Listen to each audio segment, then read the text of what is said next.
Didn't help him. And did you hear that? Did you notice all the baby oil? Was that what did you think that was about? So when you went there, let me ask you something. When you walked in there, you're telling this jury that you walked there, you didn't know what this was? We think it was a surprise party. What is this? And you stayed, Mr. Whoever. Are there any pictures of you with anybody who might be perhaps of an age that might be precluded? So you were there the whole time. Did anybody grant you any kind of immunity from testifying? Because you violated the laws too. So at the end, in closing, ladies and gentlemen, all these people were just as guilty. If anything, Shaun's just watching. He's like a Chauncey Gardner from being there. I like to watch. Ben, I like to watch. That's it. Think about this. Now, he's slapping the hell out of Cassie, and that's a terrible thing. But all these other people, let me tell you something. He's a serial voyeur. He watches. And all these people say, you betcha. What you want me to do? Yeah, I worked for him. Yeah, I did it. What you want me to do, Mr. Combs? Slap her around? You damn right. Come here, you dynamite. How much is that? 50? Harder? I'm going to hit her harder? I know that always gets you because I could kill Shaun anytime with a southern. But the point is, what is this group? Everybody there is a participant in something. And Shaun's sitting back there, he's watching it. I put the parties on. Let's go through that Hamptons. You know, the Hamptons, we have the Hamptons, the big la-di-da place on Long Island. The white party, interestingly enough. And this is the hottest ticket. Is that Warren Buffett? I'm just saying, I don't know if Warren Buffett's there. Everybody went there. And you mean to tell me that you got him? Him? If I show up to a riot, let's say there's a riot. All the rioters get charged, right? Yeah. Well, think of this as kind of like a sex riot. And they were in charge? They're like all Sammy the Bull. Bad example. But what I'm saying, they're all ratting on him because they made him a deal. What is this? They're going to say whatever they have to say to protect their own. Again, Shaun's back there. I don't know. And Shaun was brutal and mean. Okay. All right. Yeah. He was compelling. Yeah. He's supposedly a billionaire. He's in the entertainment business. I thought you liked that. Isn't that? I mean, he's a cross between J.R. Ewing and Donald Trump and whoever. I mean, this is. So you see what happens after a while. If you let me at that jury, they're going to go home and they go, what the hell am I doing here? This is I started off hating Diddy. Now I hate them. Because this is stupid. Now you're wasting my time. I thought you were going to give me a real good.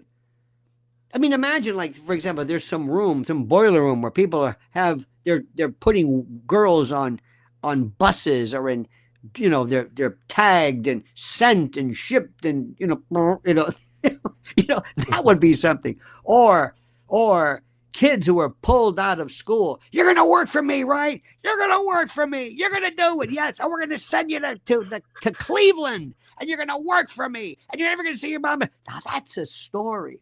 And a racketeering enterprise where we have multiple tiers. We have this one, chairman of the board, like the Gambino crime family. We got him. We got Shaun in the sweater and the gray hair. He looks like Uncle Remus. What is this? This is the guy? This is Mr. I'm telling you, he's like pulling a Morgan Freeman. This is the guy. One guy? This is a joke. And after, remember, and people are going to say, and remember, Shaun, I don't have to prove anything. I just want one little doubt. It's like you look at a diamond and you go, there's a flaw. Not perfect. That's it. There you go. Just one. And then they go, it's a retrial. It's a mistrial. Or he's convicted and it goes to the appellate court 5 years from now. And they look at this and they say, oh my God, this is real. This is horrible. He objected. You have to object to preserve the objection. But so they better know what they're doing. That's all I'm saying. Well, you've got about a dozen questions pending. So let's try and zip through some of these. Let's zip. We have we have got, let's see. Is it possible they were setting the stage today? That's from Phoenix. Setting the stage for what? You mean like kind of whetting their appetite? Like, well, whatever. By the way, CR, I agree with 100%. Setting the stage, no. Put it this way. Start the play. Start the movie. Don't set the stage. Go. Don't set the stage. Just get down to brass tacks. Don't mess around. This is you don't want to say, because they might be falling asleep. Okay, now we're going to start. You lost me already. Get your questions in, folks. We're coming up to the hour. We've got about 15 minutes left. Lionel and Shaun, are the jurors under some kind of protection while the trial is going on? Well, they're not sequestered, thank God, because that's stupid. But there are rumors that, remember, there are people who are around there who know everything about. No, this is federal court. Federal is just serious. How do I say this? There's only 4 areas to get in. There are professional people who can tell, kind of, sort of, maybe, because you've got in court observers. Juror number 1, wears the vest, bald-headed dude with a beard, kind of stares at the camera, freezes up a lot of time, drinks a lot of water. Yeah, that's number 1. And then and then somebody goes out and said, "Yep, that's him," so they can follow. Maybe that's really ill-advised, but sometimes also people want to sell their story. That's another one too. And you spend a lot of time going through social media, and they're going to be watched right now. Oh, I'm going to have an AI program. Now that I know kind of who they are, I'm going to go through because who was it? It was during one of the trials where one of the jurors was talking about how guilty somebody was, because people can't, help but so anyway, so it's not so much that the jurors are protected. We got to make sure that Diddy is protected from the jury, from going out and wanting to be the first guy. Hello, Harvey Levin? Yeah, listen, you don't know me. But there's really nothing. It's difficult. It's to protect the jury. It's like a grand jury. Jurors are told don't testify, but it's to protect them if they want to waive it. So, I don't know.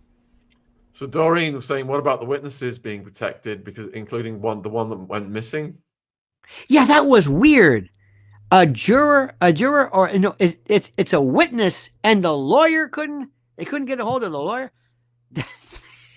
That's not your witness. Normally they're on standby. The marshal's office deal. You know what I mean? They're there. You don't go.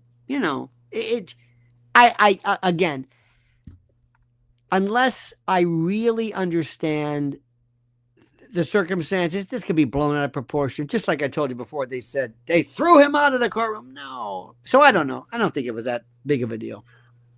Are they charging him with possessing rifles, AR-15s with the serial numbers wiped? I didn't see that they were, but nope. That's weird, isn't it? Nope. I didn't see that, because if you looked at that, now if they bring that up, I hope they do, because that prejudices jury even more so, especially now an AR-15, an assault weapon, a Bushmaster. No, it was charged with, let me go back to the original one. The charge, remember, always go to this. Always look at what he's charged with.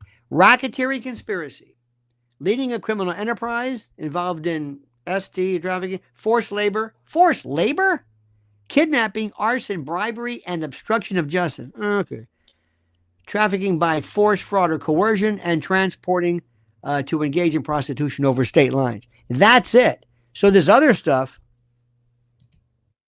What about at sentencing? Could they use that as a aggravating factor? Not really. Normally, you want to stay within the 4 corners, or maybe for bail or something. You can say this guy is dangerous. Maybe, remember, if he's found guilty, they might be asked to grant bond during the appeal, and they might use that as an excuse to say this guy is. You okay there, buddy? I'll tell you, those hemorrhoids will knock the socks out of you. Have a nice pillar like I do.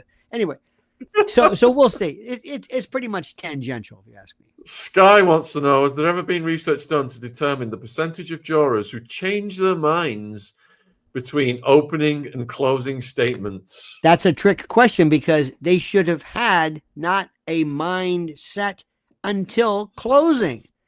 To say they changed their mind before the trial, that's another story. What happens is, a lot of times people will go in there thinking something. See, this is it. They think, well, I'm a cop and I'm into law and order. But sometimes cops are the most critical of this. Teachers, they used to say, teachers, the rules. Nonsense.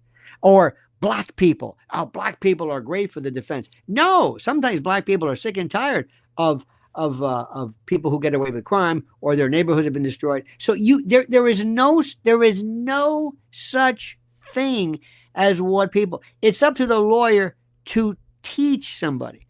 Remember, it's like Mr. Attwood. I love the analogy. If you go to a restaurant and you order, bangers and mash, and I bring you mushy peas, that's not what you ordered. I can't say, well, it's just, I like this instead. No, they ordered this. They said this. They could have come up with anything they wanted. Espionage, arson, whatever. So they picked this. It was their game. They listened to all the evidence. They could take all the time in the world. Reasonably, they won. But they thought these three were good. Why? Just like with Ghislaine. Remember what they got Ghislaine on? Lying on a deposition. You don't know how funny that is. Deposition are all lies. They should have set up a court just for the lying on the deposition. And they also charged her with, it was like nothing. Let me go back one more about her. Who were the other people in her, there we go again. Who were the other people in that, in the enterprise? Who? In her trafficking. Who were they? It's her. And we don't even know, well, how many were underage? I don't know. I don't know. They have used that P word and slapped it on Epstein a lot. Do we know anything about? Nope. Because remember this one thing. Everybody thinks that the Epstein case was about blackmail and extortion. That's the cover. That's a limited hangout. That's not what they were worried about. It was the other stuff, the boring stuff. Banking, international fraud, shell corporations, offshore, whatever. So why do you think the witness disappeared and a lawyer too, apparently? So, Dawn, that was victim number 3, and the media reported that victim number 3 had feared for her safety. That's that. Now, you got to be careful, too. How do you got to be careful that the jury can't hear that, because they're saying, wait a minute, why is anybody who fear for their safety? They used to do that during the mafia cases. Now, we're going to call you, we're not going to refer to you by your name. You're going to be juror number 1. Why? Well, we don't want him to find out. Who? Mr. Gotti over there. Why? Well, he's with the mafia. What? Wait a minute.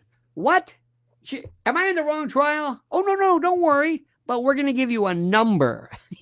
So you got to be careful how you play this. You don't want to scare the jury. Because if anything, that says, well, I'll tell you right now, you can forget it.